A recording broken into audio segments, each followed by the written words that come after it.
Olá, e aí, gente, beleza? Vamos lá então para a aula de avaliação do tórax, parte 2. Nessa nossa aula de hoje, o nosso foco vai ser discutir, apresentar para vocês o que é uma escavação pulmonar, o que é um enfisema, o que é um pneumotórax, derrame pleural, e ali no final a gente vai falar sobre duas doenças importantes, né? Então, falar um pouquinho sobre tuberculose e sobre o Covid-19, quais os principais aspectos de imagem. Bom, então, primeiramente, falando sobre a escavação, né? O que é a escavação? Escavação é uma região, quando você tem um processo infeccioso, quando você tem uma destruição do parênquima pulmonar, e aí você pode ter uma ocorrência de uma necrose naquele parênquima pulmonar.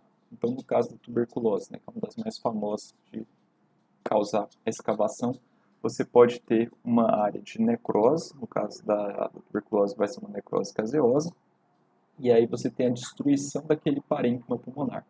Só que aí depois de ocorrer essa destruição do parênquima pulmonar, ocorrer aquela necrose, esse local de necrose vai se comunicar com uma via respiratória.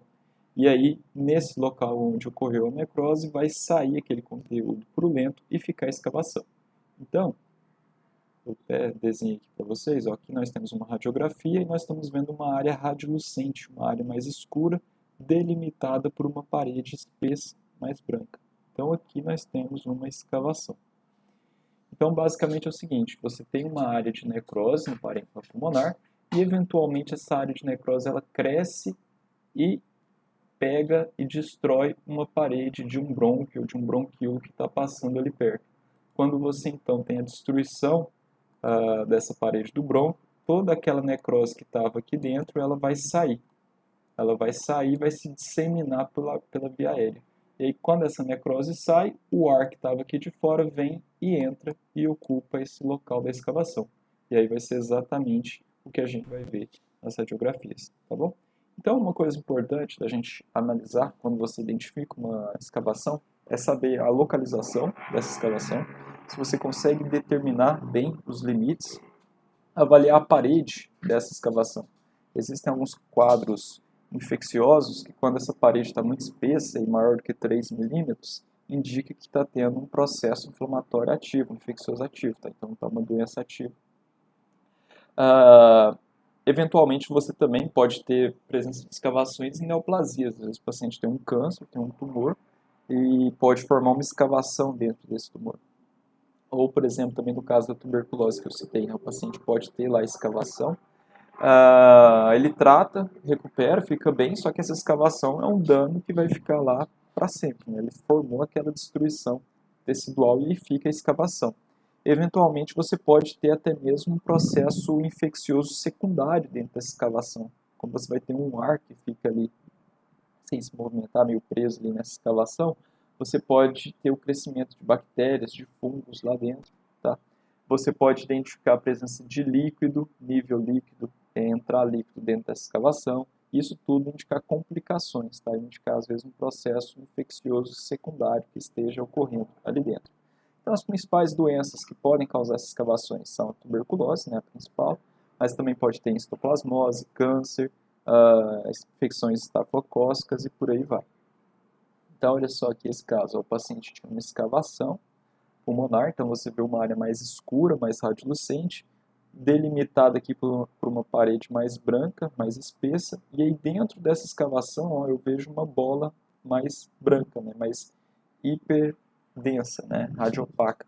Isso aqui então o que é? O paciente tinha uma escavação e começou a crescer fungos lá dentro, e aí formou essa bola fúngica, tá? Um aspergiloma.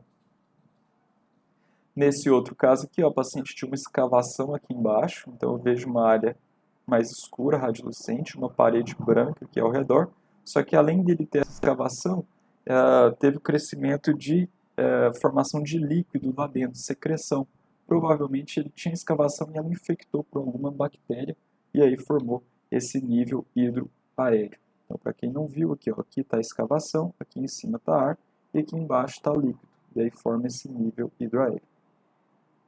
E aqui, nesse outro caso que eu tinha comentado, então você tem escavação aqui dentro, e dentro dessa escavação você tem uma bola fúngica mais branca, tá vendo? Aqui, ó, mais uma vez, na tomografia fica bem mais fácil de ver, né? Então aqui você tem um parênteses pulmonar normal, e quando eu olho aqui nesse lobo inferior do pulmão esquerdo, eu vejo uma escavação, então um interior preto, e ao redor uma parede branca, espessa, e aí dentro dessa escavação formou uma bola fúngica, tá? Então o paciente tinha uma escavação e teve depois uma infecção secundária por um fungo, e aí formou essa bola fúngica, que eu posso chamar de aspergiloma. Nesse outro caso aqui, o paciente tinha uma escavação, então eu vejo aqui essa área escavada, com ar dentro, uma parede branca espessa, e aí dentro dessa escavação formou nível líquido, tá? Então formou líquido lá dentro.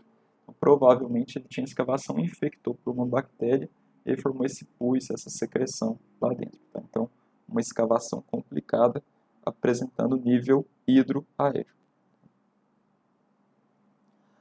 Bom, gente, então, falar aqui de escavações era isso, tá? Calcificações. Essa parte de calcificações, a gente vai ver que no nosso pulmão nós podemos apresentar vários pontos calcificados. Normalmente, calcificações são lesões benignas, são resultado de alguma infecção anterior que a pessoa teve e que cicatrizou e ficou uma pequena calcificaçãozinha. Normalmente indica doença granulomatosa, então o paciente teve uma tuberculose ou teve uma histoplasmose no passado e aí ficou com esse pequeno nódulo calcificado, esse pequeno granuloma lá calcificado. Ou também alguns tumores benignos, como o amartoma, pode também ter essas pequenas calcificações. Mas não podemos esquecer que lesões malignas, como cânceres, carcinomas, que nós vamos discutir na próxima aula, também podem apresentar pequenas calcificações no seu interior, tá? Mas uma das principais causas de calcificação é o paciente que teve uma tuberculose que foi curada e formou esse nódulo de GON, tá bom? Esse outro caso aqui, ó, o paciente teve uma tuberculose pleural, então acometeu a pleura e formou essa grande calcificação aqui pleural, calcificação distrófica. Então você vê essa grande imagem branca, densa, quando você faz a tomografia você vê que ela é bem densa, né, bem branca, né, semelhante a um osso, né? Então você tem uma grande calcificação aqui na pleura. Bom, agora vamos falar um pouquinho aí sobre o enfisema pulmonar, tá? O enfisema pulmonar é um quadro que acontece muito comumente com pacientes tabagistas, então paciente que fuma em longa data. E aí esse paciente fumante, quando ele está lá fumando, ele inspira juntamente com o tabaco, né, a fumaça lá do cigarro, vem várias outras substâncias tóxicas, tá? Então tem dezenas de substâncias tóxicas que irão destruir a parede do alvéolo, tá? Então nós temos lá o alvéolo, que é aquela estrutura sacular onde ocorre a troca gasosa, e aí quando a pessoa fuma e fuma por muito tempo, esse cigarro, né, a toxina que vem junto ali com o cigarro, quando ele aspira, esses gases tóxicos vêm aqui e destroem essas paredes alveolares. E à medida que vai destruindo essas paredes alveolares, esse alvéolo então perde a sua função de realizar a respiração, de realizar a troca gasosa. E aí você vai ter ar aqui dentro, só que é um ar que não está sendo útil para a respiração. É um ar que está preso ali, que não é utilizado. E aí você vai formando essas áreas enfisematosas. Então, consequentemente, o paciente que tem enfisema, com certeza ele vai ter perda da sua função respiratória, tá bom? Então ele vai perdendo a capacidade respiratória, justamente por destruição desses alvéolos.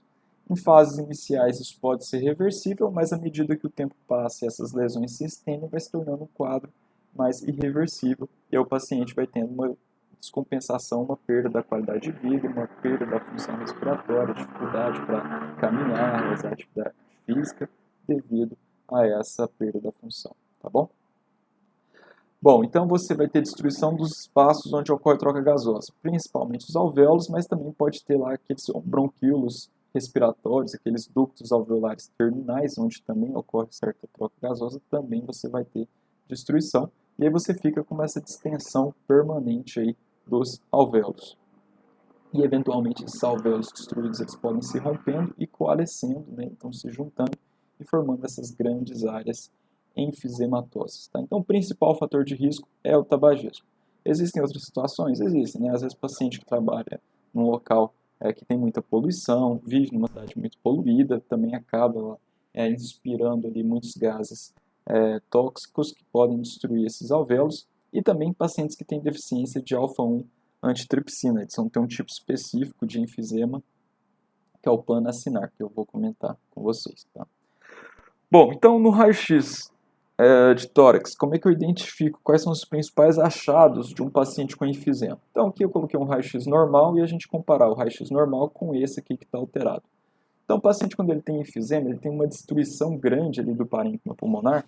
Com isso, ele vai ter muito ar dentro desse pulmão, só que é um ar que não está sendo muito bem utilizado para respiração. É um ar que ficou preso ali, que não é utilizado.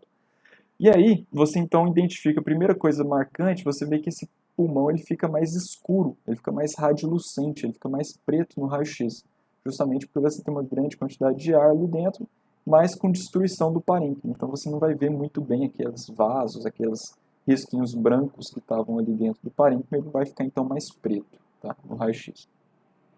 Além disso, como ele tem uma perda da função pulmonar, esse pulmão ele tenta aumentar o seu tamanho, ele compensar essa perda de função pulmonar, então você vê um aumento do tamanho pulmonar. Tá? Então você vai ter um rebaixamento aqui, uma retificação do diafragma, né? Então das hemicúpulas diafragmáticas, elas descem, e aí você aumenta esse diâmetro aqui, crânio-caudal, do tórax, tá? Do pulmão. Né? Então o pulmão ele tenta aumentar de tamanho para compensar essa perda da função. E aí quando você tem essa expansão aqui do pulmão, você vai ter um maior distanciamento aqui, um maior alargamento, uma maior distância entre esses arcos costais. Então eles vão ficar mais distantes entre si. Tá? Então eles se afastam. Enquanto eles são mais próximos, quando você tem então esse enfisema, você vai ter um alargamento desses arcos costais. Além disso, uma coisa muito comum da gente ver é isso aqui, quando você olha o paciente de lado, você vai ter um alargamento, um aumento desse diâmetro antero-posterior. Então ele fica com um tórax mais largo. Tá? Isso aqui é comum, às vezes você está lá atendendo, você vê um paciente idoso, fumante de longa data, fumou a vida inteira, às vezes um paciente magrinho, mas ele tem um tórax bem grande, bem proeminente. Parece um barril, né? Um tórax em tornete que a gente fala, né? Então ele tem esse aumento desse diâmetro antero-posterior. E além do diâmetro antero-posterior, ele também vai ter um aumento desse diâmetro aqui, ó, dessa área retroesternal. Então esse compartimento aqui que está atrás do externo, ele também aumenta de tamanho. Aqui no perfil a gente vê então uma retificação aqui, ó, uma retificação das cúpulas diafragmáticas. Aumento desse diâmetro, tanto antero-posterior e do espaço retroesternal também. E além disso, ele pode ter algumas deformidades aqui na traqueia. Pode ter uma traqueia, ele pode apresentar uma traqueia em bainha, né? Ele fica parecendo, ele tem um afilamento aqui lateral e um aumento do tamanho antero-posterior da traqueia. Então, você olhando de frente para trás, ela pode afilar aqui e prolongar. Tá? Então ele pode ter uma deformidade também dessa traqueia.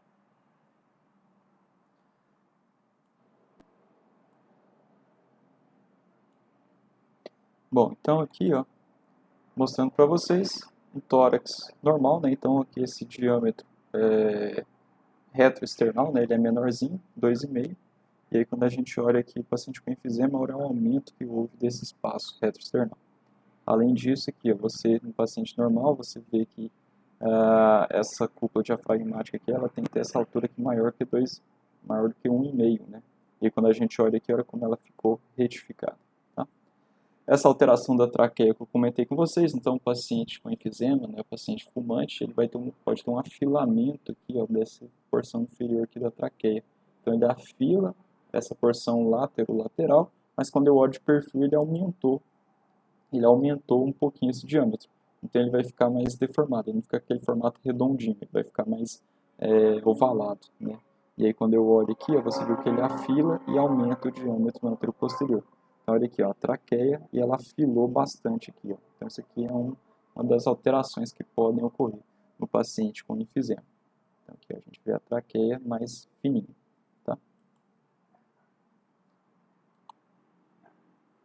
Bom, e o enfisema, quando a gente olha na tomografia, é muito mais fácil da gente identificar essa destruição do parênquima pulmonar, essa destruição alveolar. E existem três principais tipos. Então, nós temos três tipos de enfisema. O enfisema centrolobular, que é o mais relacionado ao tabagismo, que é quando você tem destruição principalmente dos alvéolos que estão ali no centro dos lóbulos pulmonares, que eu tinha comentado na última aula com vocês. Então, aqui no centro do lóbulo é onde vai estar localizado essa destruição. Tá? Isso aqui é mais comum no tabagista e ocorre mais nos terços superiores dos lobos superiores e inferiores. Tá? Então, pega nas regiões mais altas do pulmão. Já o padrão panacinar é quando você tem uma destruição ali de todo o parênquima, de todo o lóbulo. Ele não tem uma preferência pela região central. Ele pega a região central, pega a periferia, pega aqui próximo aos septos interlobulares, próximo da pleura. Então, pega tudo. Tá? Então, panacinar. Esse padrão panacinar ele vai estar mais prevalente, mais comum nos pacientes que têm deficiência de alfa-1 antitripsina. Tá? Então, esse padrão aqui ele não tem tanta relação com o tabagismo, é mais com os pacientes com deficiência de alfa-1 antitripsina. E esse padrão aqui ele vai pegar mais porções inferiores do pulmão, tá? Os terços inferiores, mais nas bases pulmonares. Já o padrão paraceptal, isso aqui pode estar presente tanto em pacientes que fumam, pacientes tabagistas, quanto pacientes com deficiência de alfa-1 antitripsina. Tá? Então, esse aqui é um padrão mais misto. Mais misto que eu falo assim, pode pegar tabagistas, mas não é a regra, não necessariamente tem que ser tabagista. E nesses casos você vai ter uma destruição principalmente da porção mais periférica do lóbulo, mais ali próximo aos septos interlobulares, por isso que a gente fala que é paraceptal. Então, e principalmente na periferia, pega principalmente também ali a periferia do pulmão, próximo à região pleural, próximo à pleura. Tá? Então, olha aqui esse exemplo. Esse aqui é um paciente que tem um enfisema centrolobular. Você viu que tem destruição do parênquima pulmonar, mas no centro dos lóbulos. E você vai ver exatamente isso. Você tem um pulmão e tem essas áreas mais escuras, tá vendo? Áreas que são mais radiolucentes. Então, vão ser áreas mais hipodensas. Então, aqui você tem uma grande quantidade de ar ali preso naquele antigo alvéolo que foi destruído. Tá? Então, aqui tem um pulmão e aqui você vê essas áreas destruídas, tá? Esses pontinhos mais escuros. Nessa imagem aqui fica mais bonita de ver, tá vendo? Então isso aqui é uma área de destruição do parênquima pulmonar, área radiolucente. Muito comum em pacientes tabagistas de longa data, né? Então você vê aqui destruição no centro dos lóbulos. Já esse padrão aqui, olha só, você tem uma destruição de quase todo o parênquima, pegando todo o lóbulo. Então você vê que ele fica bem mais escuro e ele não está só na região mais central, ele pega a periferia, pega a região central, ele pega tudo. Tá? Então isso aqui é um padrão panacinar, principalmente pacientes com deficiência de alfa-1 antitripsina e com predomínio aqui nas regiões inferiores, basais dos pulmões. Então esse caso aqui é interessante, é um paciente que fez um transplante pulmonar e aí a gente vê que esse pulmão esquerdo é o pulmão que tem muita destruição, enfisema, e aqui o direito está mais preservado. Então, você vê que o pulmão direito é mais normal, e aqui do lado esquerdo, o paciente com enfisema panacinar. Tá? Então pega tanto a periferia quanto a região central. Então, paciente com deficiência de alfa-1 antitripsina, que fez um transplante. Esse aqui já é aquele terceiro tipo, é o tipo paraceptal. Então você vai ter uma destruição do parênquima mais aqui na periferia, mais próximo aqui aos septos e à pleura pulmonar. Tá? E aí você tem então essa destruição aqui, você vê essas áreas escuras na periferia. Quando ela fica muito grande, igual essa aqui que a gente está vendo, eu vou chamar isso aqui de bolha pulmonar, tá bom? Então você tem várias bolhas pulmonares. Essas bolhas elas podem se romper e causar um pneumotórax de forma espontânea nesses pacientes. Tá? Então o paciente aqui ele tem um enfisema paraceptal, ok? Outra coisa que pode acontecer no paciente tabagista, além do enfisema, é a bronquite crônica. Então, esses gases tóxicos que você inspira quando fuma, esses gases também vão estar irritando e vai estar lesionando aqueles brônquios e aqueles bronquíolos, que são os tubos que conduzem o ar para dentro do pulmão. E aí, quando você tem essa irritação crônica, aí você vai causar um processo de bronquite crônica. Tá? E aí, como que a gente vai visualizar isso? A gente vai ver principalmente um espessamento das paredes brônquicas, pode-se formar pseudodivertículos ali na traqueia, nos brônquios secundários, a hipertrofia da glândula submucosa, pode-se ter um aumento de secreção no interior da traqueia e dos brônquios, e o enfisema associado é muito frequente. Tá? Então, o paciente fumante ele pode ter uma doença que a gente chama de DPOC, que é a doença pulmonar obstrutiva crônica. E a DPOC ela tem principalmente esses dois espectros, o paciente ter um enfisema pulmonar, que é a destruição dos alvéolos, e ter uma bronquite crônica, que é ali aquela lesão crônica dos brônquios e bronquíolos. E aí, quando eu faço uma tomografia, eu vejo exatamente aqui, ó, esses aqui são os brônquios, né? E aí você vê que essa parede aqui do brônquio, ela está mais espessa, tá vendo que ela está muito branca? Então, você tem um espessamento da parede dos brônquios. Aqui nessa tomografia coronal, eu vejo que o paciente tem áreas de enfisema, tá vendo? Essas áreas mais escuras. E além disso, eu vejo aqui, ó, um espessamento aqui dessas paredes dos brônquios. Aqui também eu vejo uma parede espessa, mais branca. Então aqui ó, você vê a parede do brônquio bem espessa, então paciente com bronquite crônica. Espessamento bronquiolar, aqui ó, espessamento também. Aqui nesse caso, além do espessamento dos brônquios, dessas áreas de enfisema aqui ó, paraseptal, eu vejo também a formação de pseudodivertículos aqui na traqueia. Tá? Então ele fica com algumas irregularidades na parede da traqueia e dos brônquios. Tá? Então aí, sinais de bronquite crônica também, muito comum em pacientes tabagistas. Bom, agora dando continuidade, vamos falar de uma outra entidade, que é o pneumotórax. O pneumotórax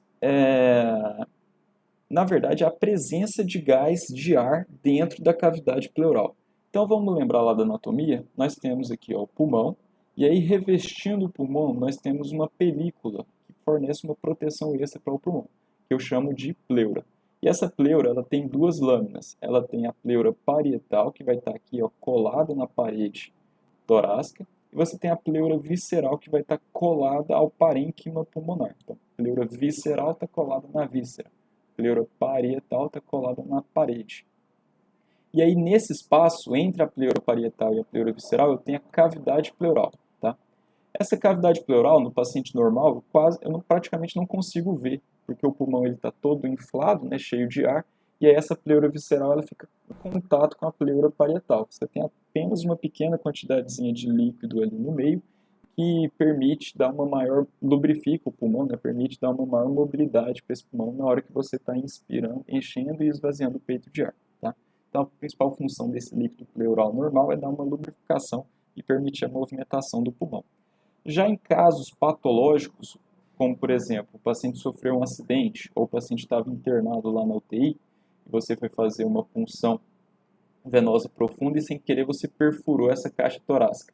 E aí pode entrar ar do meio externo, ar do ambiente, para dentro aqui dessa cavidade pleural.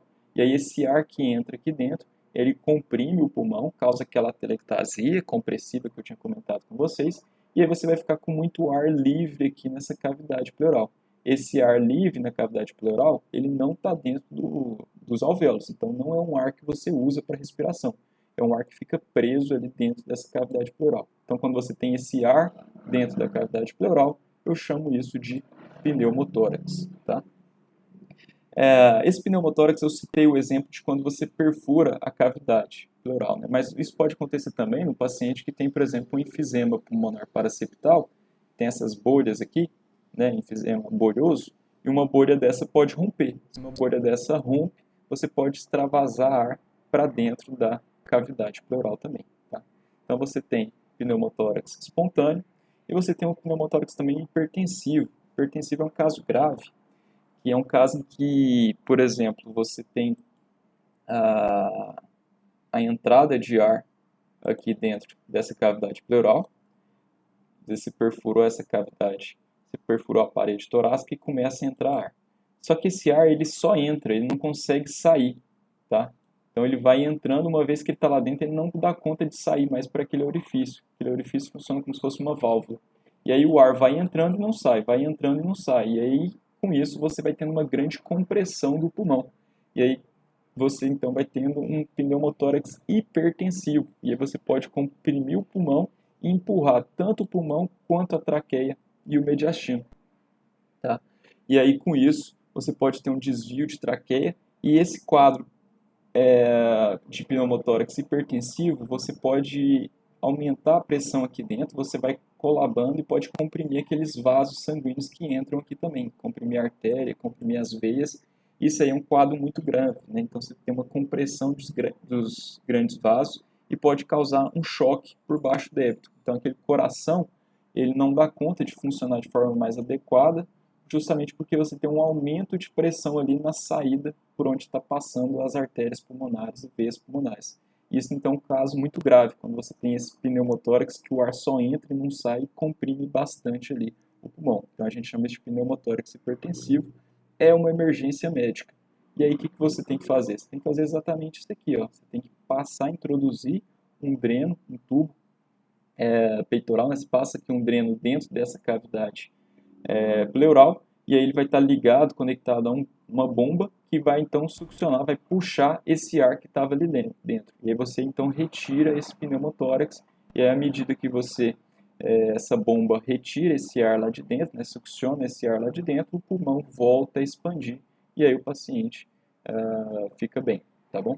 Então nós temos aí o pneumotórax espontâneo, pneumotórax traumático, né, quando você tem essa perfuração, pode ser penetrante ou não, mas quando ocorre um trauma e acumular lá dentro. E o mais grave é o pneumotórax hipertensivo, que é o ar que só entra, não consegue sair, e aí começa a aumentar a pressão lá dentro, comprime o pulmão, pode comprimir grandes vasos e causar óbito. Tá?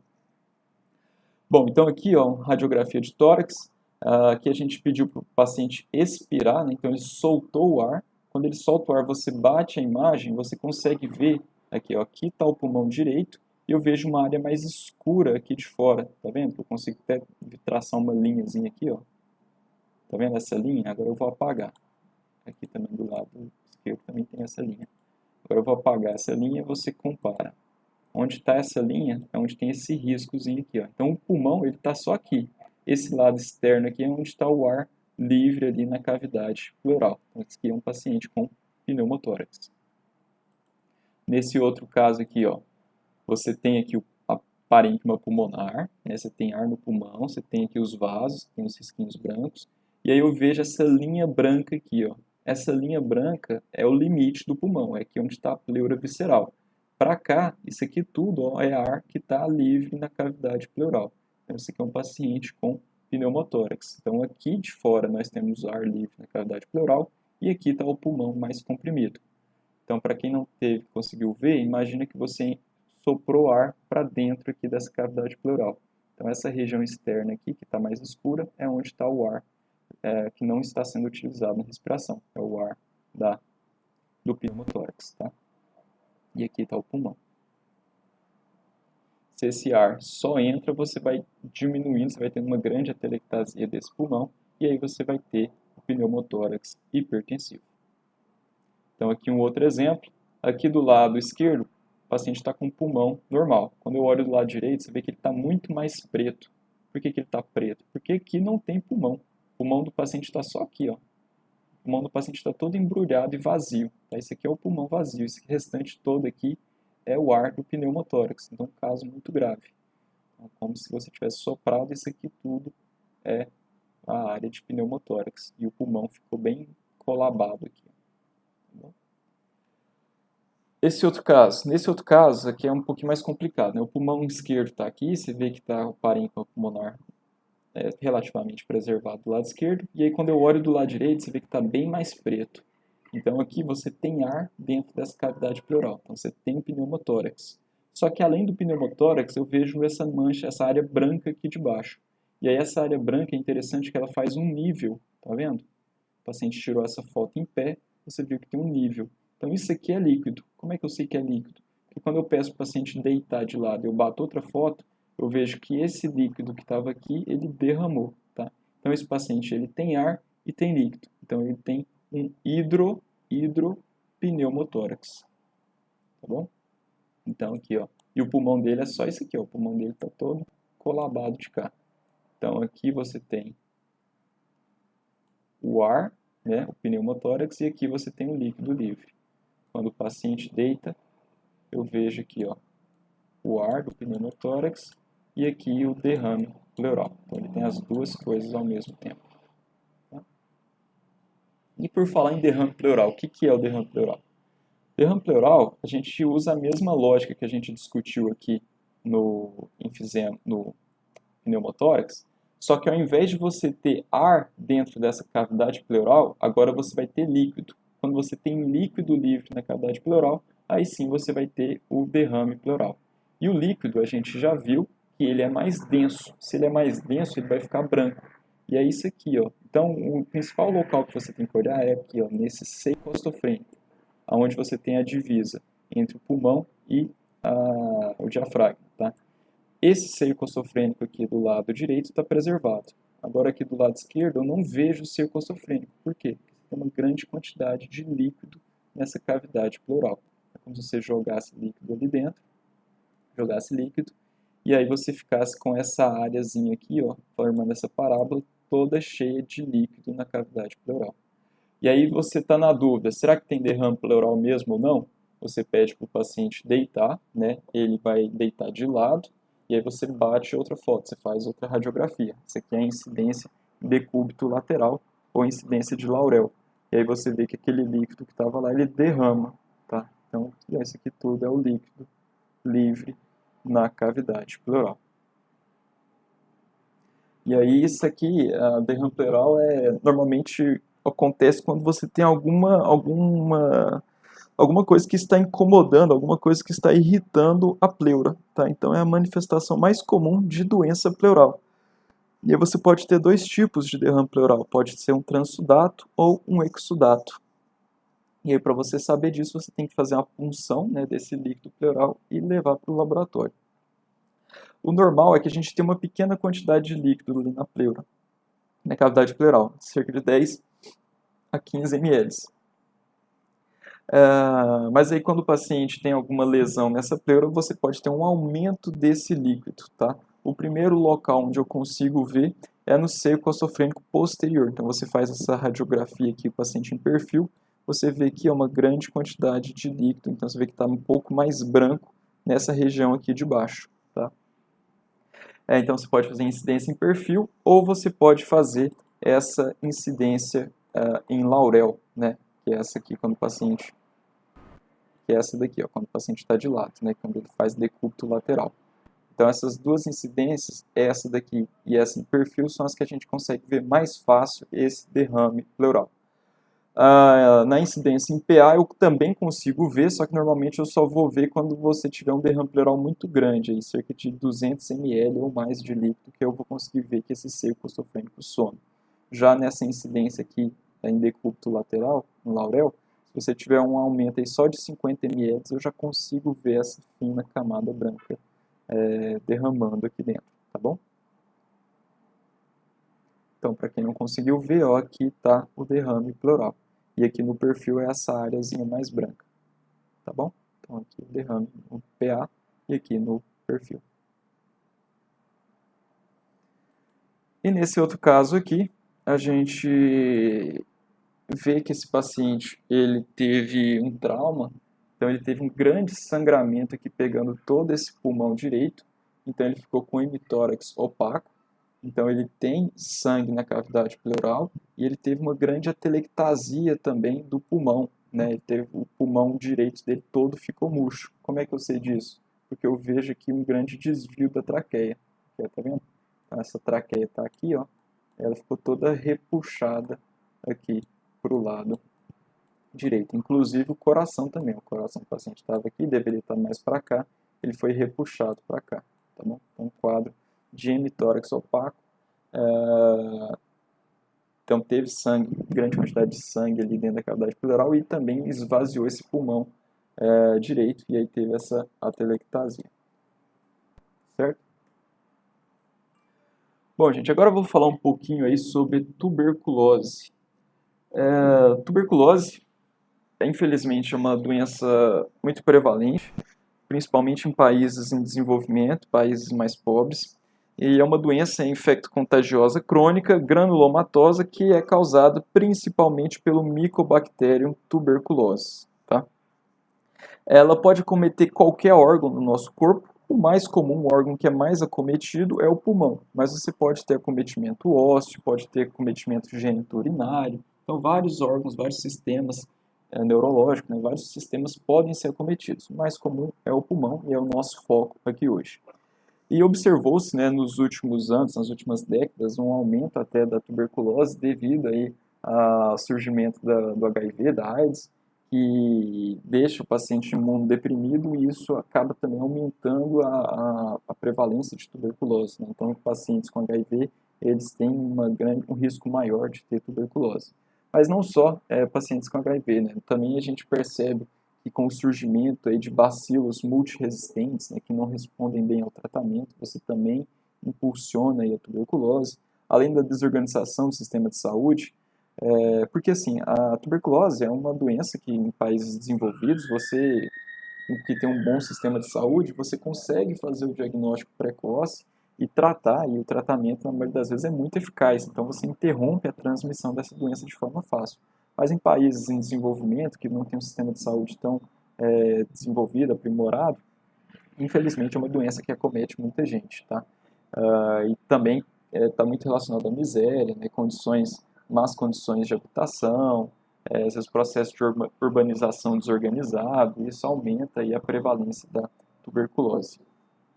Tuberculose aí corresponde a cerca, em relação à mortalidade, né, é responsável por cerca de 7% de todas as mortes no mundo e 26% das mortes preveníveis, né? Então, é uma doença que é teoricamente fácil de tratar, de interromper, mas que devido a todos esses fatores que eu já comentei com vocês ainda têm uma alta prevalência, uma grande causa de morte, tá? Então, cerca de 26% das mortes preveníveis devido aí à tuberculose. Ela tem uma prevalência maior aí na faixa etária de 20 a 40 anos e 2/3 dos casos acontece mais na população do sexo masculino. Como é que acontece a tuberculose, né? Eu vou explicar aqui meio superficial, né, a fisiopatologia, mas a tuberculose, a pessoa, ela se contamina com a tuberculose a partir de gotículas, tá?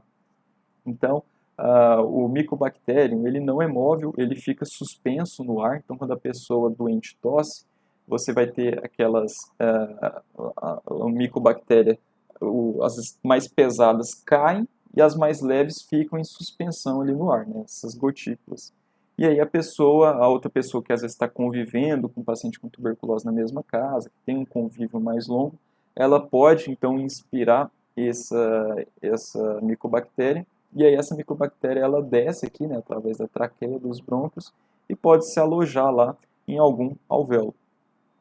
E aí, quando ocorre esse primeiro contato, é comum o nosso sistema imune ele tem uma reação inicialmente meio desorganizada, né? Então você tem um processo inflamatório ali, e aí depois você já vai ter o seu sistema imune, ele já vai estar um pouquinho melhor para lidar com essa micobactéria, e aí, normalmente ela ataca a micobactéria e consegue conter essa infecção ali e resolve o problema na grande maioria dos casos, tá?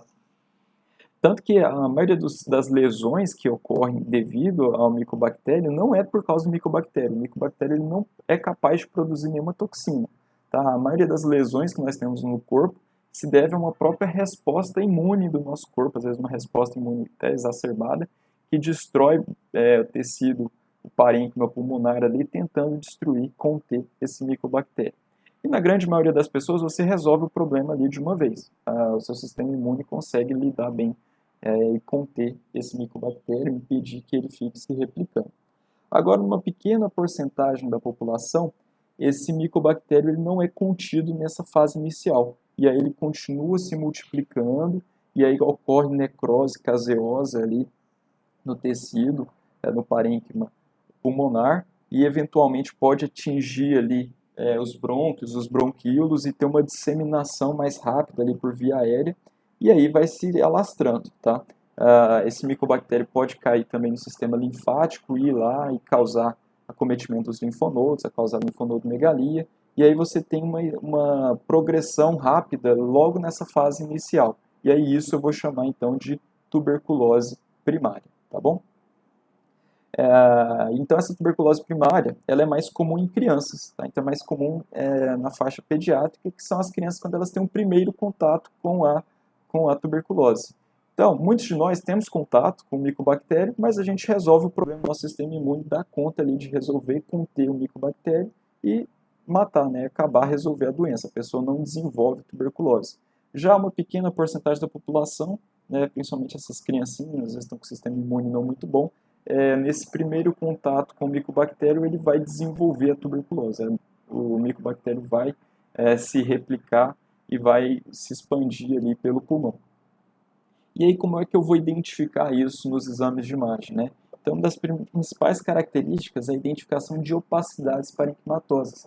Essas opacidades parenquimatosas vão estar presentes em cerca de 51 a 100% dos casos de tuberculose primária. E uma das primeiras coisas que a gente observa é o complexo de Ranke. Tá?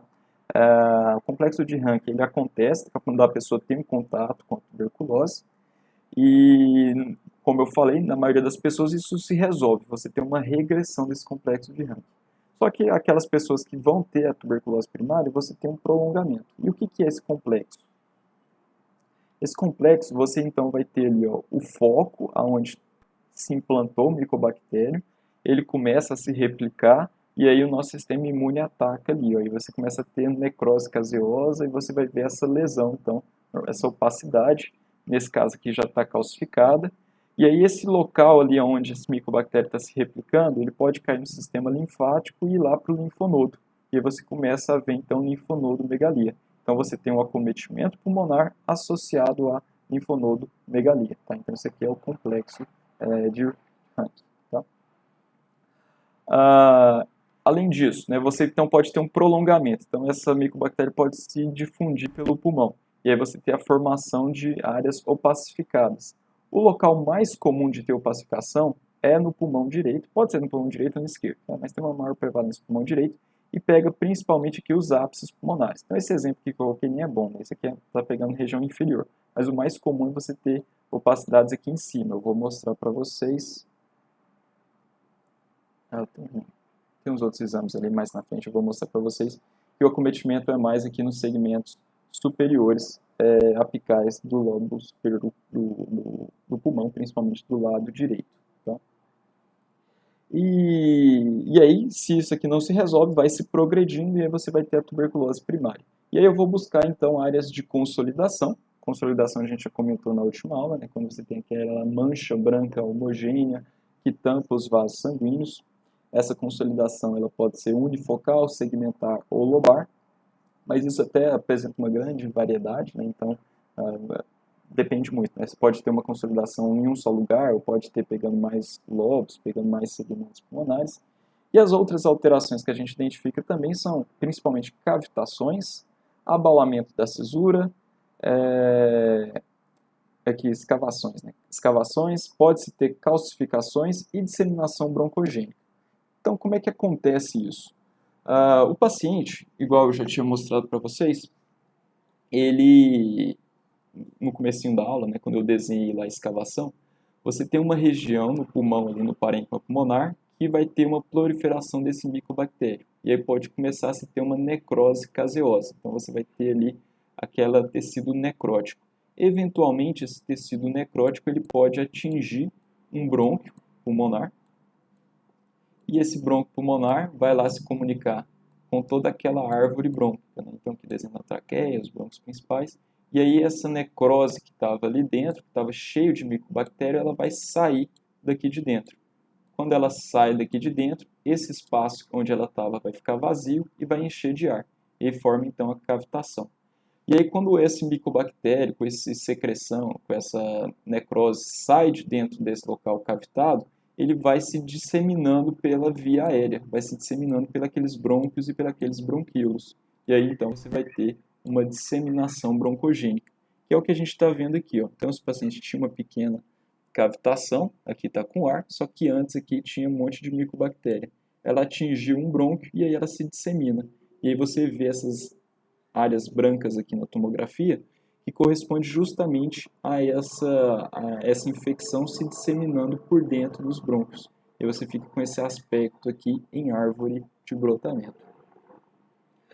Uma outra característica muito importante do paciente com tuberculose é o acometimento de tuberculose primária. Tá? Então, tuberculose primária, uma das principais características é a linfonodomegalia. Então, você tem aquele acometimento pulmonar, né? Então você vê que essa área mais radiopaca, então está ali no alvéolo, e esse micobactério ele se dissemina para os linfonodos, principalmente esses linfonodos ali próximos ao hilo pulmonar, linfonodos próximos à traqueia e subcarinal. Então nesse caso aqui, ó, eu vejo linfonodos acometidos, linfonodomegalia próximo ao hilo pulmonar, tá bom? Então, na tuberculose primária, em crianças, eu tenho que olhar linfonodos, que normalmente é o que mais é acometido. Nesse outro caso aqui, ó, a gente vê um linfonodomegalia gigante, né? Então, você vê aqui ó, o tamanhozão desse linfonodo, tá? Então, um caso bem ilustrativo aqui, né? Bem exagerado, né? Do paciente com uma grande linfonodomegalia. E aí, na tomografia é interessante que você vai ver, então, um linfonodo grande e no interior desse linfonodo eu vou ver uma área um pouquinho mais escura, que corresponde a uma necrose caseosa secundária. Se você injetar contraste nesse paciente com linfonodomegalia, no contraste, na tomografia, você vê um realce ali, principalmente dessa periferia do linfonodo. Então aqui, ó, mostrando o complexo de Henke, o local onde ocorreu a infecção primária, e depois essa micobactéria vem e cresce aqui também, acomete o linfonodo. Então aqui, ó, tuberculose primária, você vê essas áreas de consolidação, tá vendo? Essas áreas mais brancas, essas manchas brancas, e que é comum também elas acometerem os linfonodos aqui próximos ao hilo pulmonar. Aqui, ó, outro caso, né? Então, outro padrão que pode acontecer, o paciente ele pode ter então um crescimento, então aqui ele tinha uma opacidade ali no ápice do pulmão, que é o mais comum, tá? Aquelas outras imagens eu mostrei estavam mais embaixo, mas o mais comum é pegar aqui em cima. E aí pode vir e acometer o linfonodo. E à medida que esse linfonodo vai crescendo, ele pode comprimir um brônquio. E se ele comprimir um brônquio, você vai ter uma telectasia. Lembra que eu comentei com vocês na última aula, né? Então, aqui, ó, o paciente teve uma telectasia do lobo superior, e aí você vê aqui, ó, a fissura horizontal subiu. Tá? O paciente teve, além da lesão, acometimento linfonodal, causando aqui uma telectasia desse lobo superior. Outra coisa que pode acontecer também, quando o paciente tem essa proliferação do micobactério ali dentro do alvéolo, eventualmente essa área de necrose pode lesionar um vaso sanguíneo que está passando ali dentro. E aí, quando ela lesiona esse vaso sanguíneo, esse micobactério começa a cair dentro da corrente sanguínea. E aí, quando cai dentro da corrente sanguínea, você vai disseminar esses vários micobactérios por todo o pulmão e também por todo o corpo. Tá? Então, quando você tem uma disseminação hematogênica da tuberculose, você vai ver esse padrão miliar. Você vai ter, então, vários micronódulos espalhados de forma randômica aqui por todo o pulmão. Então, ele espalha e pega todo o pulmão. Então, esse aqui é um padrão miliar da tuberculose. Tá? E assim como essa micobactéria caiu na corrente sanguínea e pegou todo o pulmão, aí ele pode ir lá embaixo, pegar fígado, pode pegar lá o sistema nervoso, pode pegar o osso, pode pegar os rins. Então, é dessa forma que você tem essa disseminação da tuberculose para os outros órgãos do nosso corpo.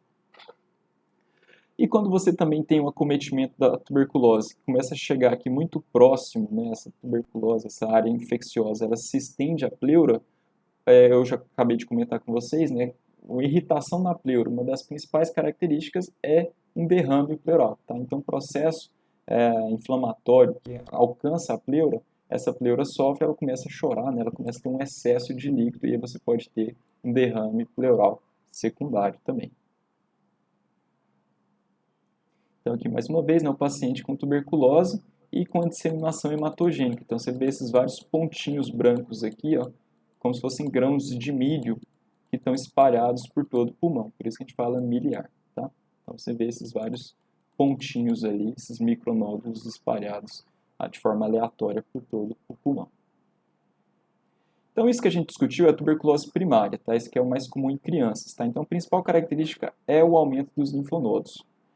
Já depois que a pessoa teve o contato com o micobactério, eu falei para vocês que na maioria das vezes o nosso corpo, nosso sistema imune consegue conter esse micobactério e impede que ele se replique. E aí você, então, está curado, você resolveu o problema, então você não desenvolveu a tuberculose. Algumas crianças, o sistema imune não está tão bom, essa tuberculose pode continuar evoluindo no mesmo. Quando ela teve a primeira infecção, ela já evolui e causa tuberculose, que é a tuberculose primária. Agora, a gente pode também ter a tuberculose pós-primária. Isso aqui vai acontecer mais naqueles pacientes adultos.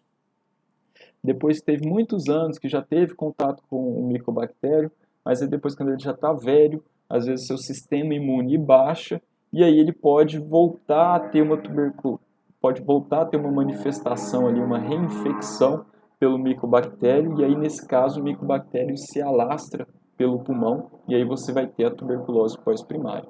Tá? Então, quais são as principais condições que podem levar o paciente adulto, depois de muitos anos, ter uma reinfecção pelo micobactério? Principalmente pacientes desnutridos, pacientes alcoólatras, pacientes ali nos extremos da faixa etária, né? Então pacientes muito jovens, né? Quase crianças, ou pacientes idosos, pacientes que estão em regime de prisão, né? Pacientes que estão presos ali, né? Você tem a qualidade, a condições de saúde dele diminui, né? Esse sistema imune baixa. Pacientes, pessoas que vivem nas ruas, pacientes com HIV, né? Então HIV é uma das principais causas aí de tuberculose pós-primária, né? Que o paciente vai ter uma redução da sua imunidade, e aí você pode ter então essa reinfecção pelo micobactério, sem contar diversas outras situações, né? Pacientes com diabetes mellitus, gastrectomia, insuficiência renal crônica, paracoco, silicose, doenças linfoproliferativas ou uso de drogas imunossupressoras, né, que reduzem a imunidade, e aí esse paciente pode vir a desenvolver essa tuberculose pós-primária.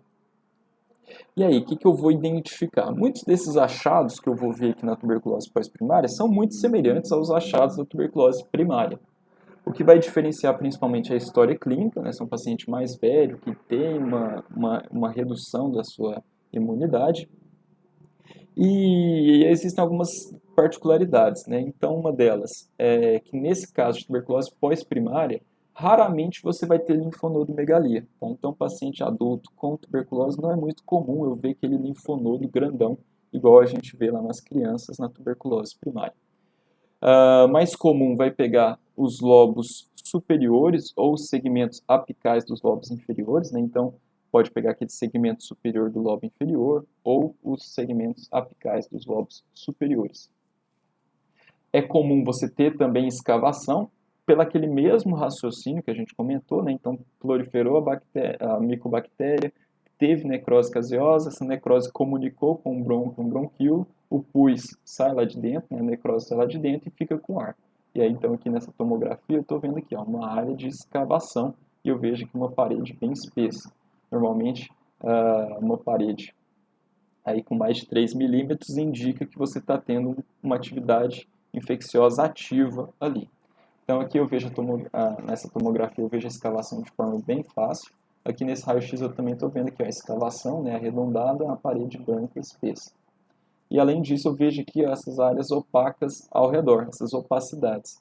Quando eu olho na tomografia eu vejo que você tem opacidades ali, principalmente centro-lobulares, com esse padrão de árvore em brotamento.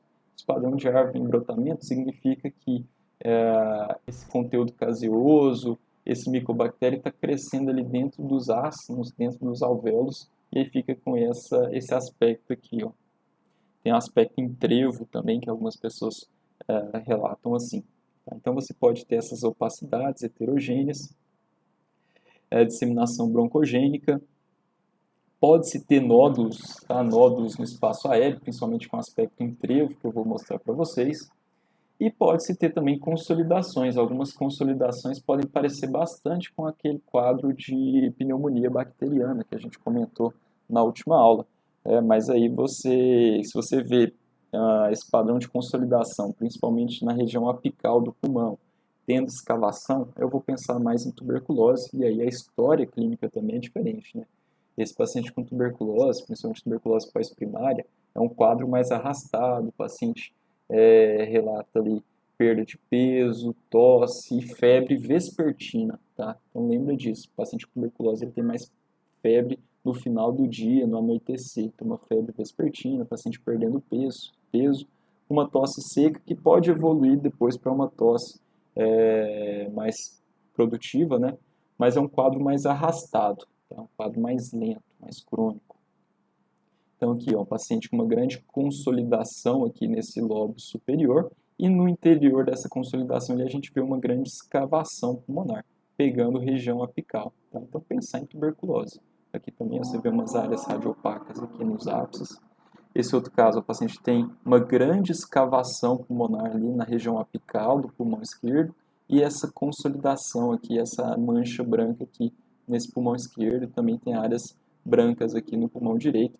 Então significa que às vezes aquela micobactéria que estava aqui dentro, ela caiu ali na árvore traqueobrônquica e aí ela se dissemina, tá? Se dissemina por dentro dessa árvore traqueobrônquica. E aí você vai ver essas opacidades. Quando eu faço a tomografia, eu vejo esse aspecto aqui, ó, essas consolidações ali no centro dos lóbulos, pegando todo o ácido, e aí fica parecendo um trevo. Tá? Então esse aspecto aqui é meio estrelado, meio em trevo. Isso aqui é uma característica de tuberculose vista na tomografia, e aí forma esse aspecto também em árvore em brotamento, tá vendo? Você tem essas arinhas brancas que ficam se comunicando, principalmente aqui na periferia, tá? Então esse aspecto em trevo, em árvore em brotamento, é característico de uma disseminação broncogênica da tuberculose. Aqui, ó, nesse caso, eu vejo esses pontinhos de consolidação com vidro fosco ao redor e fica parecendo uns trevozinhos, tá? Aqui a radiografia, esse aqui é o mais típico, tá? Se for para você gravar uma radiografia do paciente com tuberculose, lembrar dessas aqui, né? O paciente com escavação, então viu escavação, principalmente na região apical, pensar em tuberculose, e se você vê manchas brancas aqui, né?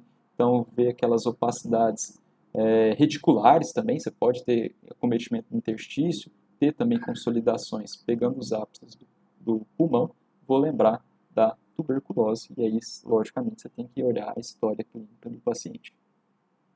Então, aqui é mais um caso, né, o paciente com uma tuberculose pós-primária, você vê que é uma escavação interior com ar, parede espessa, e ao redor eu vejo que aquelas micobactérias elas estão se disseminando para dentro ali dos alvéolos, dentro dos ácidos, e aí fica com aquele aspecto meio em trevo, tem árvore em brotamento aqui, ó. Então, isso aqui é típico de tuberculose. E eu vejo que está pegando aqui esse segmento apical do lobo inferior. Beleza, gente? Então, a tuberculose são principalmente esses achados. Tuberculose primária, você pode ter cavitação, pode ter opacidades, mas o principal vai ser a presença de linfonodomegalia em pacientes mais jovens, crianças. Já a tuberculose pós-primária vai acontecer nos pacientes mais velhos, e aí eu vou ver também, né, cavitações, essas opacidades, essas consolidações centrolobulares, com aspecto em trevo e em vidro fosco. Na pós-primária não é comum eu ver muita linfonodomegalia. E aí você também pode ter formação de calcificações ali nessas regiões. E aí você vai comparar isso com a história clínica do paciente. E o melhor método para você confirmar realmente a tuberculose é você fazer um lavado, né, broncoalveolar, você fazer a pesquisa do Bar para confirmar realmente se tem lá um micobactério ou não, tá bom? E então é isso. Então, tuberculose é um campo muito rico, você pode ter vários achados. Os principais são esses que eu acabei de comentar. Agora, para finalizar, vamos falar aí um pouquinho sobre o COVID, né? Quais são os principais achados do COVID. Então, o COVID é uma pneumonia, um acometimento pulmonar pelo vírus, né? Pelo coronavírus, que aí a gente viu essa explosão de casos desde o começo de 2020 para todo mundo e agora se estendendo para 2021. E é uma doença que a gente está aprendendo cada dia, né? Cada dia surge uma característica nova, né? Ela tem essas novas cepas, essas novas variantes. Mas o que a gente busca nos métodos de imagem, né? Métodos de imagem nós temos alguns achados ali que são sugestivos e, logicamente, você sempre tem que comparar com a história clínica e a pesquisa do PCR. Qual o melhor método de imagem que existe hoje para avaliar o pulmão do paciente com COVID? É a tomografia computadorizada, sem dúvida nenhuma, tá? Principalmente a tomografia computadorizada de alta resolução. Ideal que você utilize baixa dose de radiação, porque essa tomografia de alta resolução você consegue olhar muito bem a anatomia do pulmão e perceber alterações às vezes muito discretas, tá? O raio-x não é o melhor método, não. O raio-x tem uma sensibilidade, uma especificidade baixa, então o ideal, se possível, fazer a tomografia. E quais os principais quadros, indicações de realizar a tomografia? Principalmente naqueles pacientes que têm um quadro clínico e laboratorial suspeitos, né? Então o paciente está lá tendo dificuldade respiratória, tendo tosse, tendo sintomas às vezes de resfriado, sintomas gripais, você faz lá o exame laboratorial, vê o PCR positivo, às vezes é interessante você fazer uma tomografia para ver o grau de comprometimento pulmonar. E lembrar também, né, que a gente pode olhar a saturação de oxigênio ali, para você ter uma noção, né, como que está essa saturação, a capacidade respiratória da pessoa. E o que é importante, né? Você, como clínico geral, colocar lá no pedido, identificar claramente que você está pedindo aquela tomografia de tórax porque a suspeita é de Covid-19, tá? Porque o paciente está tendo sintomas.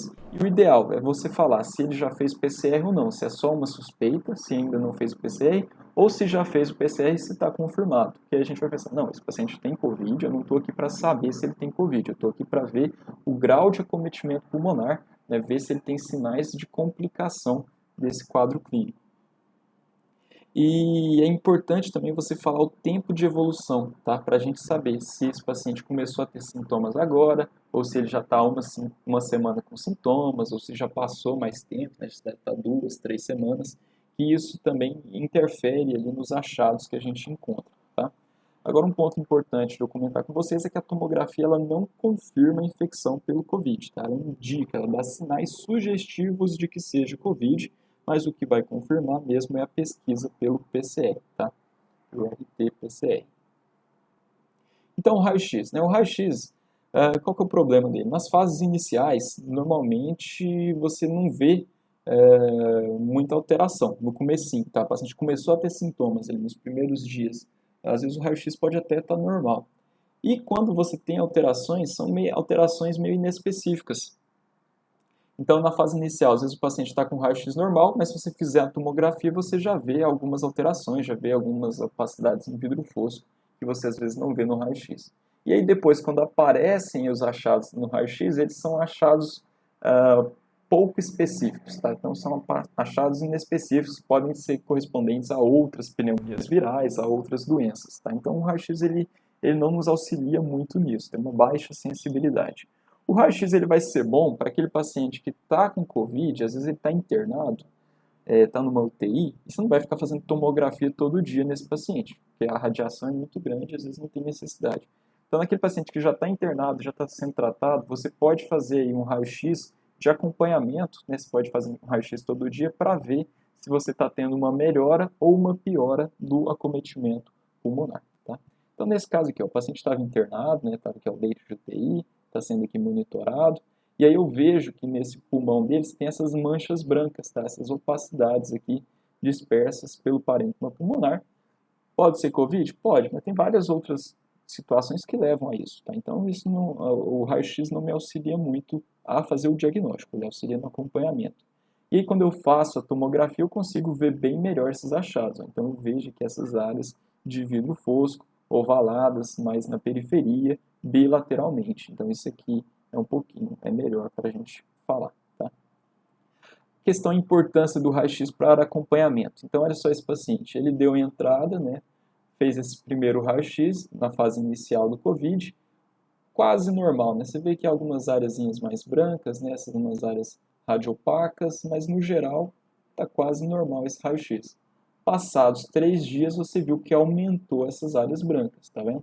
Aumentou essas áreas radiopacas, principalmente aqui na periferia, pegando os 2 pulmões, né? Então você tem essas áreas brancas aqui, mais tênues, né? Pegando aqui mais na periferia. E aí com 6 dias, olha só como piorou, né? Então você viu um aumento muito grande dessas áreas radiopacas. Então no primeiro dia na entrada estava quase normal, 3 dias você tinha aqui essas opacidades, pegando os 2 pulmões, e no 6º dia você viu que já tem um comprometimento de quase todo o pulmão, tanto o pulmão direito quanto o pulmão esquerdo, olha só. Então tem grandes áreas radiopacas. Então isso aqui serve para a gente ver, ó, esse paciente está piorando, tá? Clinicamente ele deve estar piorando, a saturação deve estar piorando, e também por imagem eu vi que ocorreu uma piora. Agora vamos falar do melhor método. O melhor método é a tomografia. Porque a tomografia eu já falei, você vê a anatomia muito bem, você consegue identificar às vezes achados mais discretos, mas que na tomografia ficam bem evidentes. E o principal achado é o vidro fosco. O vidro fosco eu comentei com vocês na última aula.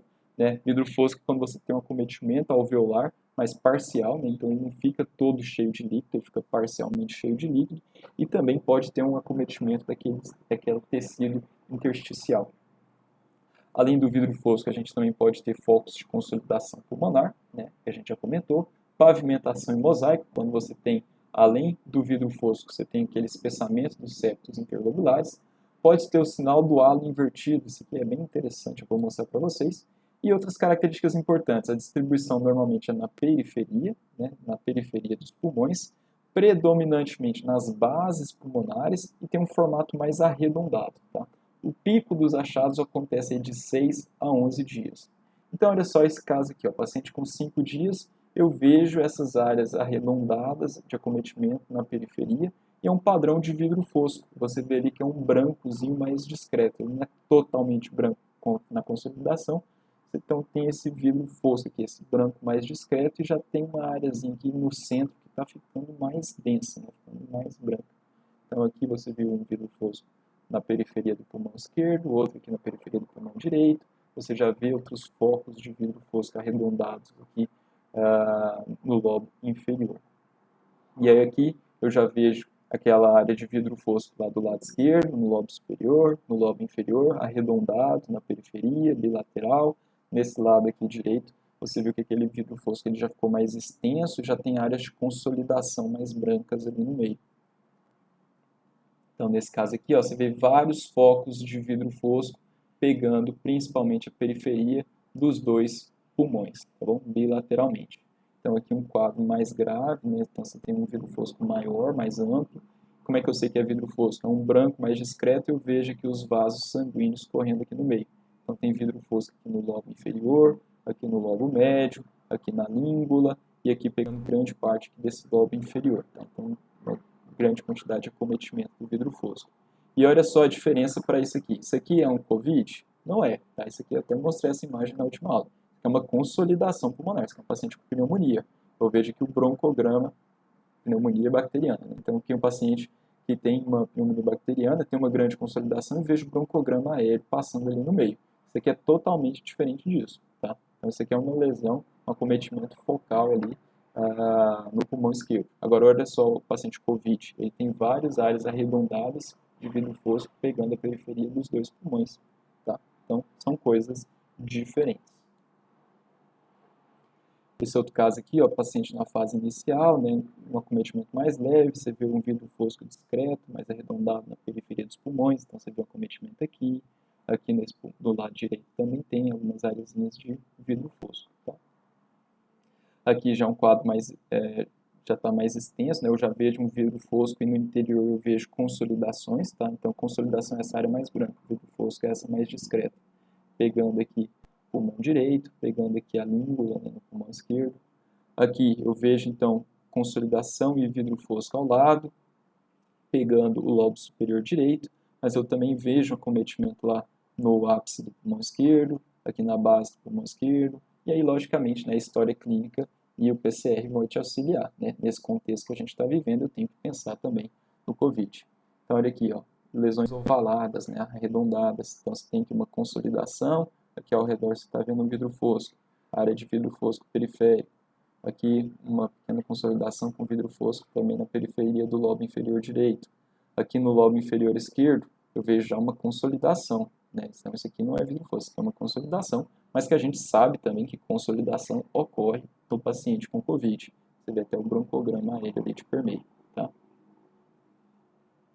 Aqui, esse aqui é um achado interessante. Tá? Esse aqui é o sinal do halo invertido. O que é o sinal do halo invertido? O paciente ele tem aqui ó, um vidro fosco, só que você vê que esse vidro fosco ele é meio arredondado e ele está só na parte mais externa. Então você tem um vidro fosco e aqui no meio vai ter uma área com ar normal dentro do pulmão. Então aqui ó, você faz um halo invertido. Então o vidro fosco ele está na periferia e aqui no centro vai estar mais escuro. E aí aqui tem uma pequena consolidação dentro. Aqui ó, você tem um vidro fosco na periferia e a região central menos acometida. Aqui ó, você faz um halo, tá vendo? Então a região externa do halo está mais branca, com vidro fosco, e no meio menos comprometido. Tá? Então esse aí é o sinal do halo invertido que pode acontecer nos pacientes com vidro fosco. Tá? Então você consegue distinguir essa parte externa da parte central. Tá? Então aqui também, ó, um halo invertido. Isso aqui é um achado que a gente está vendo bastante também nos pacientes com COVID. Certo? Bom, então aqui, ó, também quadro mais leve, né? Então você vê esses pequenos vidro fosco arredondados aqui na região mais periférica, pequenos focos de vidro fosco. Aqui o paciente já tem uma consolidação, né? Então tem uma consolidação aqui na periferia, vidro fosco ali mais medialmente. Aqui uma área de opacidade, um discreto vidro fosco, formando uma pequena consolidaçãozinha, aqui também na periferia. E é isso. E a progressão, como é que acontece, né? Nas fases iniciais, principalmente ali, a gente faz a cronologia a partir do início dos sintomas, tá? Então ali do dia que você começou a ter sintomas até o segundo dia, muitos casos o paciente, se ele fizer uma tomografia, vai vir normal, tá? Então ali até o segundo dia do início dos sintomas, vai estar normal em cerca de 50% dos pacientes. Então nessa fase inicial não compensa muito você fazer tomografia nem fazer raio-x, tá? Pode estar normal, a pessoa vê, acha que está beleza, que está tranquila e não se cuida, mas na verdade ela já está infectada, só que ainda não apresentou alterações na tomografia, tá? Naqueles que apresentam alterações, a gente vai buscar essas opacidades em vidro fosco e consolidações, mas que só está presente em cerca de 17% dos casos. E quando presente, vai ser principalmente multifocal e bilateral, com uma distribuição periférica. Agora, na fase intermediária, então, a partir do segundo dia, aí sim você já pode fazer tomografia. Né? Do terceiro dia, principalmente, do terceiro ao quinto dia, a gente vai ter, então, a fase intermediária, e você vai ter uma progressão desse acometimento pulmonar, e aí, na maioria dos casos, você vai ter alteração. Tá? Menos de 10% dos pacientes vão estar normais nessa fase intermediária, e aí a gente consegue ver, então, aquelas opacidades em vidro fosco arredondadas, pegando bilateralmente, ali, principalmente nas bases, cerca de 76% dos pacientes vai ser bilateral, pegando a periferia, cerca de 64% dos pacientes. 55% desses pacientes que têm nessa fase intermediária, né, quase metade deles, podem apresentar focos de consolidação e pode ter também algumas opacidades reticulares, né, aquele acometimento ali do tecido intersticial, mas isso é um pouquinho mais difícil nessa fase, né, então cerca de 9% dos casos pode ter opacidades reticulares. E aí depois chega na fase tardia, né, de 6 a 12 dias. Então aqui é onde você tem um pico dos achados na tomografia. Então, cerca de 95% dos pacientes vão apresentar alterações nessa fase aqui dos sintomas, tá? Menos de 5% vai ter uma tomografia normal. E aí a consolidação já vai estar mais prevalente, né? Cerca de 60% dos casos vai ter consolidação. Aquelas opacidades em vidro fosco vão ser bilaterais em cerca de 88%. Distribuição periférica aí, cerca de 72%. Opacidade reticular, ela aumenta um pouquinho mais a prevalência, né? Então cerca de 20% dos casos você vê aquele acometimento interstício. E a resolução, né? Essa resolução varia muito, né? Varia muito de paciente para paciente, né? Muitos pacientes, depois que passou o Covid, sarou, não teve nenhuma complicação, esse tórax ele vai voltando ao normal, né? O pulmão vai se regenerando, vai voltando ao normal, mas isso varia muito o tempo que gasta para esse pulmão voltar ao normal. Em média, cerca de 1 mês, mas tem gente que fica aí muitos meses ainda com algumas alterações residuais no pulmão. Tá? Então, olha aqui, né? No caso, o paciente, esse aqui era um dos pacientes que na fase inicial já tinha alterações, né? Então já tinha vidro fosco periférico, aqui pegando aqui os lobos inferiores, né? Então vidro fosco, eu vejo o vaso sanguíneo ali no meio, já está formando uma área de consolidação aqui no meio. Depois, no terceiro dia, aumentou um pouquinho, né? Então aquela região que era vidro fosco vai dando lugar a mais consolidações, tem outras áreas de vidro fosco novas aqui, né? Pegando a periferia dos dois pulmões. E aí nesse paciente aqui, ó, felizmente, o sexto dia ele já apresentou uma melhora, né? Então ele já diminuiu aquele padrão de vidro fosco, diminuiu a consolidação, a gente vê aqui alguns espessamentos reticulares, e aí lá, já para o 10º dia, já melhorou bastante. Né? Então você já teve uma boa melhora do acometimento pulmonar, o vidro fosco diminuiu bastante, ficou só aqui com alguns espessamentos reticulares aqui, e aí a gente vê que ele está então evoluindo bem. Esse outro caso aqui, ó, paciente no comecinho, né, tinha essas áreas de vidro fosco, periférico, ovaladas, focos de consolidação. passados 2 dias ocorreu uma piora, né? Então aumentou as áreas comprometidas, aumentou as áreas de vidro fosco, pegando mais regiões, tá? Então aqui houve uma piora aí nesses 2 dias. Nesse caso aqui, ó, no início o paciente estava bem tranquilo, né? Você via aqui, ó, bem discreta essa opacidade de vidro fosco periférico aqui à direita, aqui também, começando a aparecer aqui do lado esquerdo. Nas bases pulmonares você via aqui alguns focos de vidro fosco, e aí com 5 dias piorou bastante, né? Com 5 dias você viu que aumentou bastante a área comprometida, a área do vidro fosco, consolidações ali no meio, então ocorreu uma piora aqui.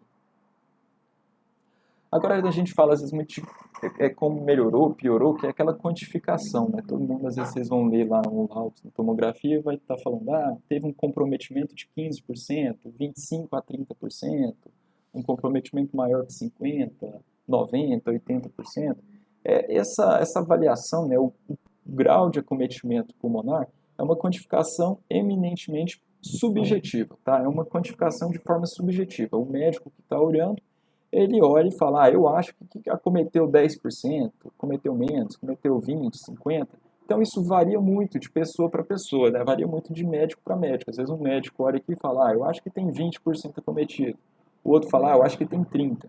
Então isso é algo que varia. Mas a principal vantagem, né, a principal importância dessa quantificação é você avaliar se está havendo melhora ou se está havendo piora. Então o principal é para você fazer o acompanhamento. Então, o ideal é que o mesmo médico que viu o primeiro exame veja o segundo, e aí ele vai vendo se está melhorando ou se está piorando. E é sempre bom a gente comparar um exame mais recente com um exame antigo. Por exemplo, o paciente estava parecia ter menos de 10% no primeiro exame. Passou 3 dias, parece que já tem mais de 50%. Então, não importa se a pessoa falou, tinha 15%, agora está com 53%. Não, o importante é você ver que piorou, tá? Então essa avaliação ela serve para você avaliar se houve uma melhora ou se houve uma piora. E em muitos casos, às vezes você está decidindo se o paciente vai internar ou não, você avalia a clínica do paciente, avalia a saturação de oxigênio. Isso foi um caso que logo no primeiro exame você vê, nossa, está grave, já pegou aí mais de 50% do pulmão. Então você vê que é um caso mais grave, às vezes compensa você internar ou não. Tá? Então às vezes o importante você fazer o acompanhamento e ver se tem um grande comprometimento ou não. Tá? Então, se tem mais ou menos de 50%, isso aí vai auxiliar você a determinar a conduta, se você vai tratar esse paciente em casa ou se vai internar. Então, nesse caso aqui, você vê essas discretas opacidades em vidro fosco aqui periféricas. Tá? Então, é um quadro leve. Logicamente, a gente teria que rodar todo o exame, né? Mas esse paciente aqui, às vezes, tem menos de 15% de acometimento.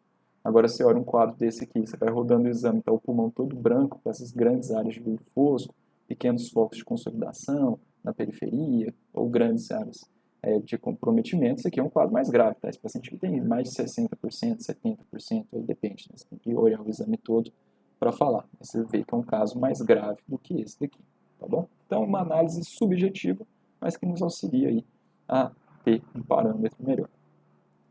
Agora tem alguns achados incomuns, tá? Achados que não são frequentes da gente ver no paciente com Covid. Então, hoje em dia, né, todo mundo que está com falta de ar, tossindo, a gente já pensa que é Covid. Mas se você fizer uma tomografia e você vê alguns desses achados aqui, fica mais atento que pode ser alguma outra infecção pulmonar que não seja o Covid, tá? Então, por exemplo, derrame pleural. Não é comum você ter derrame pleural no paciente Covid. Não é comum você ver nódulos, micronódulos, cavitações também não é comum, tá? Então, às vezes, o paciente com cavitação passando com falta de ar, posso pensar em tuberculose, que a gente acabou de falar, por exemplo, tá? Então, cavernas, cavitações, não é comum. Linfonodomegalia também não é frequente. Pneumonia lobar, né?